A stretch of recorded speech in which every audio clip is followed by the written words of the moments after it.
தலைவருங்கிற பந்தா, தலைமைத்துவங்கிற அந்த பிரம்மாண்டம், இதெல்லாம் எதுவுமே எந்த காலத்திலும் வைத்துக் கொள்ளவில்லை பெருமானார் ஸல்லல்லாஹு அலைஹி வஸல்லம். எளிமையின் உச்சகட்டத்திலே வாழ்ந்தவர்கள் நாயகம் ஸல்லல்லாஹு அலைஹி வஸல்லம். இதுவெல்லாம் தான் அவர்களை அதிசய தலைவராய் உலகத்திற்கு கொண்டு வந்து நிறுத்துகிறது.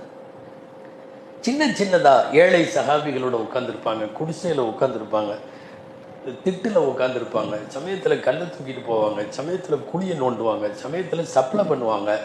எங்கு பார்க்க முடியும்?